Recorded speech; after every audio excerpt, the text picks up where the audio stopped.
Welcome back to the Lanterne Rouge Cycling Podcast for our World Tour Stage Race double header. This show, as always, is supported by our show partner, Zwift. Got a Paris-Roubaix announcement from them in a second. But we've got Paris-Nice Stage 2, Tirreno-Adriatico Stage 1, which was a TT. If you're listening on YouTube, those will be in two separate videos. We also discuss at the end the Netflix, well, it's not fully announced yet, the Drive to Survive style series that is coming for cycling, apparently. And we have a few thoughts on that. But first, Paris-Nice. It was supposed to be a sprint stage, were it not for crosswinds, and they pretty much go in a straight line north to south to Orléans, 160 k's long. And there was crosswind present all day, cross tailwind, strong winds as well, stronger than predicted. But I didn't think Jumbo-Visma would really bother with it. But off-air, Benji, before it even started, you were tracking this. Apparently, Wout Van Aert crashed. Yeah, he certainly crashed. He crashed together with some other people, including Niels Eekhoff, who DNF'd after that. But he went by the medical car apparently and returned to the peloton just as things started kicking off in the peloton when it comes to echelons. This is like 20-30k into the stage, basically. Peloton splits into multiple parts, but comes back together. That fast echelon was not too influential. And then another crash happens with Gaudu, Mollema, Rohan Dennis as well, all on the floor. Those riders would not really be an influence in the rest of the stage anymore. And then echelon start again. It's once again the peloton splitting up. I'm not actually sure who started it because we had no visuals yet at that point, no broadcast yet. But teams that were involved were once again Jumbo, like yesterday with their three-man team time trial. Today they were present with a bit more riders than that. Roglic, Laporte, Van Aert, Teunis, and Van Hooijdonk. Next to that, El Maestro del Abanicos, the Echelon Master of Colombia. Nairo Quintana was also present. How does he do it? Like, it's always alone as well. He doesn't really have teammates that are present with him in that. Anticipation, positioning, experience. It's incredible. Connor Swift, is he here? Sometimes has helped him in the past, but yeah, Quintana just crazy good in the crosswinds. Ineos looking a little bit vulnerable once again, but the big losers, yeah, UAE, McNulty and Almeida out the back door, and never to be seen again. There was a break and G2, but then it was confusing what the different groups were. They didn't have enough motorbikes. But yeah, those UA guys gone for good there. GC, nah, they can't take that back on the TT. So I think their chance for a podium is gone. But were you surprised, Benji, by Jumbo initiating in the crosswinds even after sort of Ternison had punctured at around 60 k's to go? I thought they'd kind of take it easy, and Jakobsen was right there as well. Yeah, I think there's Jakobsen being there, that is the factor into that, I think. What if they could drop Jakobsen in echelon? Now, it's very unlikely to happen because Quickstep had, I think, 4 or 3 teammates still left over next to Jakobsen to try and save any situation that they come into, but they might as well try in that end because on paper, Wout van Aert versus Jakobsen, I'd move towards Jakobsen on paper, but hey, we were not seeing it yet. We haven't seen it this year, so it might still be the other way around.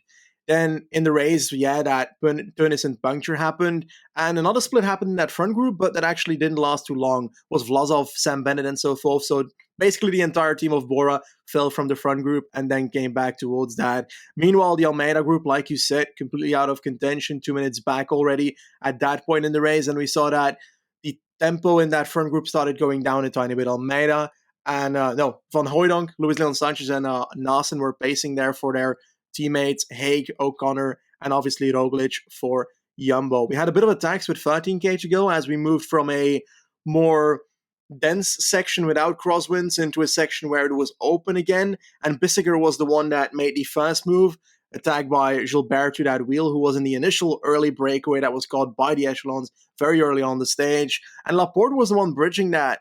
And it was interesting because I was like, Laporte, come on, pace, second stage win in a row. Why not? Yeah. Give it a try. And he sat up in the wheel, and I was like, I would have probably paced together with Gilbert and Bissiger there because they were continuing the work, and on And paper, he's Kung, the faster man. Yeah, and Kung, you're right. he'll always pace.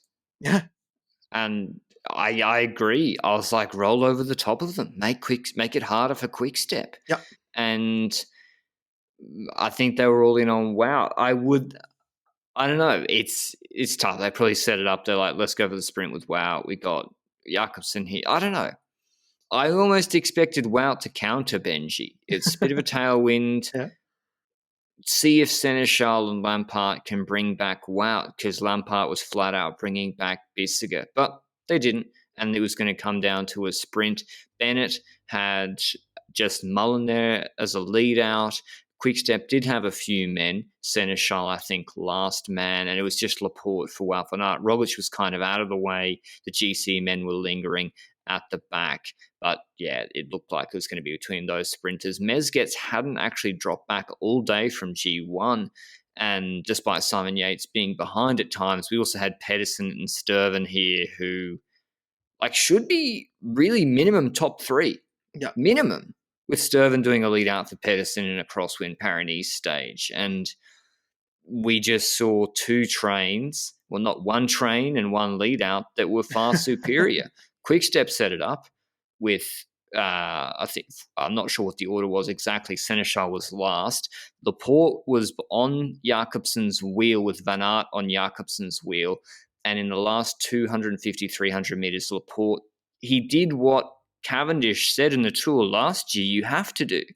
He said you have to beat Quickstep doing your own lead out, which is not just trying to sprint off the wheel of Jakobsen. He jumped early. They got a gap. Jakobsen closed to Wout van Aert's wheel in the wind, but probably got a little bit of a draft. It wasn't that far. And as Wout van Aert opened up to the left, where I thought Laporte was almost closing into the barriers, Jakobsen sprinted to the right and just torched Van Aert. Not close, even with closing it. And I'm not really sure what much more Jumbo could have done. I think that's a pretty textbook lead out that Laporte did. You can talk about reverse lead out. I don't know. Without letting his wheel go, but Jakobsen just too good. Yeah, it's always a hindsight thought. Yeah, they could have done a reverse lead out by going with Laporte and causing Quickstep to have to chase that to then go with Wout van Aert later, but that's only the second try to do that. This was the first try against Jakobsen, and he was slower, and now you know that, because we didn't really know that this season so far, despite seeing that Jakobsen was quite fast quite a few times this season. We hadn't had the head-to-head yet. Now we've had it after a relatively tough stage. When it comes to Pedersen, I've got an answer for you, by the way. With about 200 meters to go, he looked like he was having gear issues when he was pedaling a lot faster RPM than he should. And I think that's what cost him the fat spot, because then he traded back to the right gear, it seemed. Then he started going fast again, but probably that instance of not being in the right gear bottled it for him.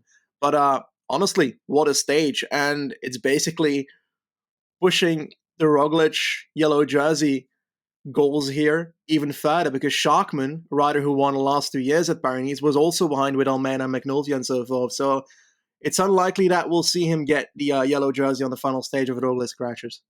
Yeah, some big losers on GC, as we said before this race, making it to the south of France in the sunny conditions for the mountain stage in close contention is half the battle in this race. But Gino made it, Benji. He's on 7.5 minutes.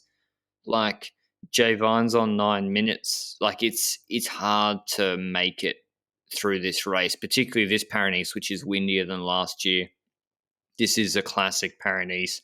No days off. You look at these results today in the stage, you're like, oh, it was a sprint. So, well, it wasn't easy. You look at Sam Bennett. He was there, 33rd. Didn't even contest the sprint behind Simon Yates and Quintana. Quintana came 17th. The only guys sprinting were the top 12 or 13. It looked to me, Benji, like he just didn't have... he almost blew up in the last 2Ks following the Quickstep train. Yeah, it looked like that. It reminded me of Groenewegen, where after the hills he had trouble following that Echelon again that got away in the initial part of Groenewegen last year, and he had his barf moment at the back.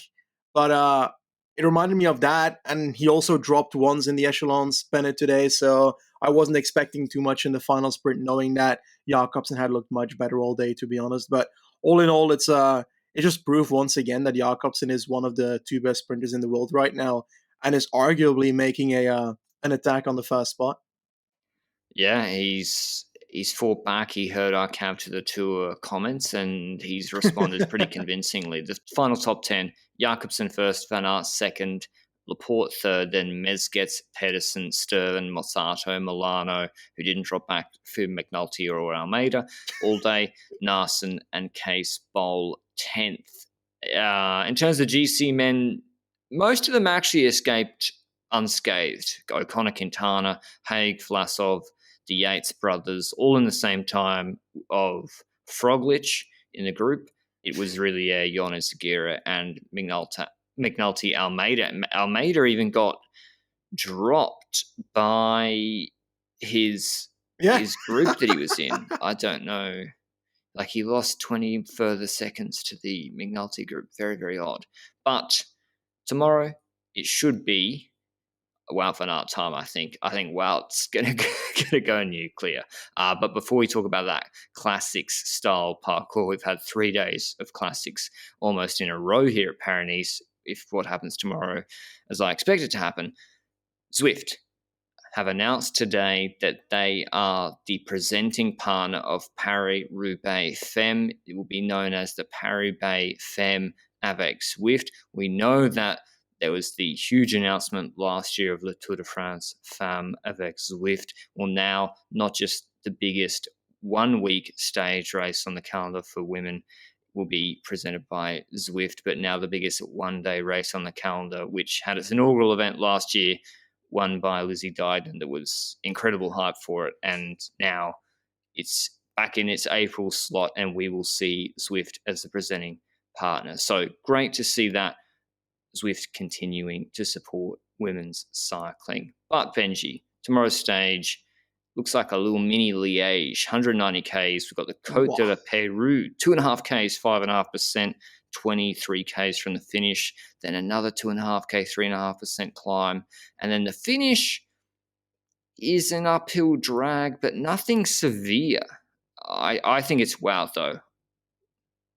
Yeah, I think so as well. It's like, on one end, you would say if Laporte is on a different team, he'd be fighting here to get away Kokar and also Van Aert, but it's certainly Van Aert for Jumbo that is likely the candidate for here. I do think that Kokar is one of the riders you should look at for a potential top 5 at a parkour like this. When it comes to the other candidates, even Hater hasn't been looking that great for half of the year so far. Sometimes, like the time trial in Bessèges, he was good, but the rest hasn't been utterly amazing. Then at one mountain stage, and was it Algarve, was then once again decent, but yeah, I'm not seeing it right now for Ethan Hayter, for example. And then when I'm looking at other candidates, I can't see anyone really that I'm saying, okay, this rider is going to beat Wout van Aert here on this finish, because this is a Wout van Aert finish, as simple as that.